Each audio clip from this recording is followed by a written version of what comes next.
Assalamu alaikum wa rahmatullahi wa barakatuh. This is the second video of part 2 of chapter 10, Alternating Sinusoidal Current. At the end of this video, you should be able to compare the current in a coil to the alternating sinusoidal voltage across its terminals. First, let's remember 1. The expression of the maximum voltage is UM equal SV multiplied by Y, and of the effective voltage is U effective equal UM over radical 2. 2. The expression of the period is T equal SH multiplied by X, and that of the frequency is F equal 1 over T. 3. The expression of the phase difference between two signals is phase A with respect to B equal phi A minus phi B, where phi is equal to 2 pi d over x. If the phase difference of A with respect to B equal to 0, then A and B are in phase. If the phase difference of A with respect to B greater than 0, then we can say that A leads B or B lags behind A. 5. In RR circuit, the voltage and the current are always in phase. The voltage across a resistor is the image of the electric current since U equal Ri and R is constant. RL circuit experiment 2. Consider the following circuit, which contains a low frequency generator that delivers an alternating sinusoidal voltage, a coil of inductance L and internal resistance R, and a resistor of resistance R. And the channels of the oscilloscope are connected as shown on the figure, where channel 1 Y1 measures the voltage UAB across the coil, while the channel Y2 measures the voltage UCB across the resistor. And we press the button invert on the channel Y2 in order to measure the voltage UBC, not UCB, since the positive direction chosen in the circuit is from B to C. So channel 2 represents the voltage across the resistor, which represent the image of I, the current traverses the electric circuit. According to the oscillograms, the two waveforms have the same frequency and same period.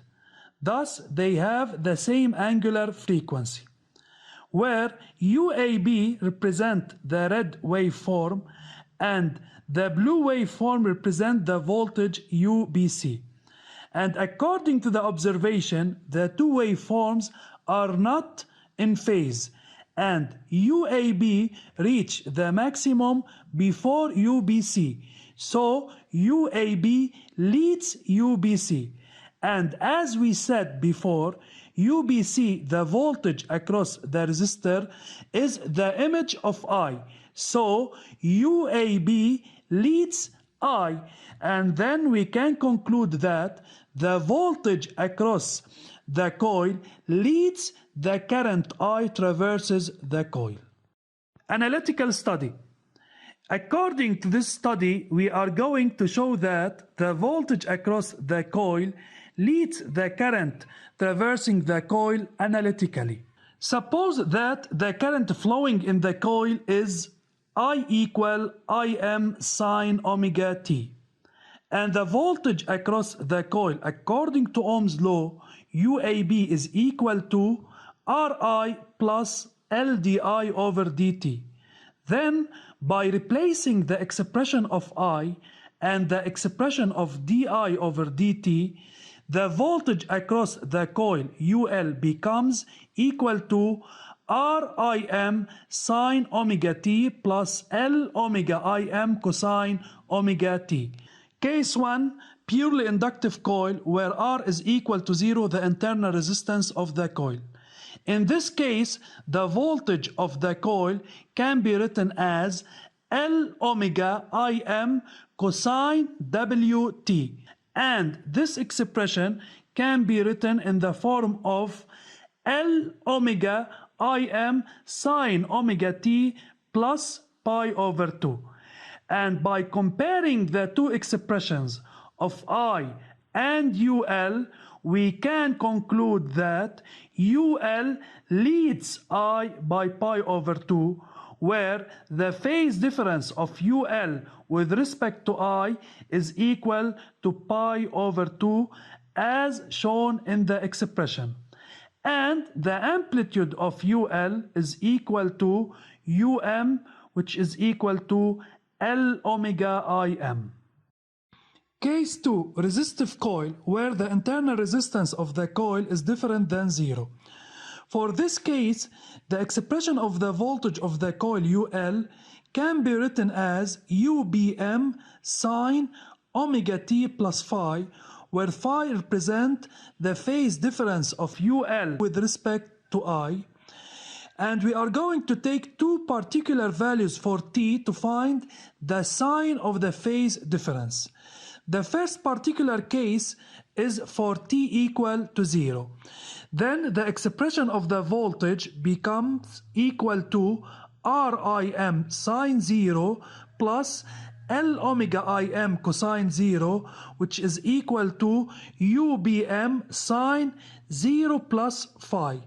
That's mean the equation becomes L omega Im equal UBM sine phi, which represent equation 1. For t equal pi over 2 omega, Rim sine pi over 2 plus L omega Im cosine pi over 2 equal to UBM sine pi over 2 plus phi, and the equation becomes equal to Rim, since sine pi over 2 equal 1 and cosine pi over 2 is equal to 0. So Rim represent the first side of the equation, and at the second side UBM sine pi over 2 plus phi. So equation 2 is equal to Rim equal UBM cosine phi. Divide the two equations on each other to obtain L omega Im over Rim equal to UBM sine phi over UBM cosine phi. So after reducing, the equation becomes equal to L omega over R equal tangent phi. So using the equation of tangent phi equal L omega R, and for R different than 0, we can conclude that phi is different than pi over 2, and for L omega over R different than 0, phi is different than 0 radian. So for L omega over R greater than 0, then phi is between 0 and pi over 2. So the phase difference of UB with respect to I is between 0 and pi over 2. So we can conclude that the phase difference between I and UB across a coil is pi over 2 when the coil is purely inductive, and between 0 and pi over 2 when the coil is resistive. Conclusion: when a coil of inductance L carries an alternating sinusoidal current of angular frequency omega and of amplitude Im, the voltage across the coil is alternating sinusoidal of the same angular frequency omega, and the voltage across the coil leads the current pi, a phase difference between 0 and pi over 2 if it is a resistive coil, and by a phi equal pi over 2 if it is purely inductive coil. And the maximum voltage or amplitude across a purely inductive coil is Um equal L omega Im. Summary: 1. In RL circuit, the voltage and the current are always out of phase. 2. In RL circuit, the voltage across the coil leads the current by phi equal pi over 2 if it is a purely inductive coil. And in RL circuit, the voltage across the coil leads the current by phi between 0 and pi over 2 if it is a resistive coil. This is the end of part 2. Study well and thank you for your attention.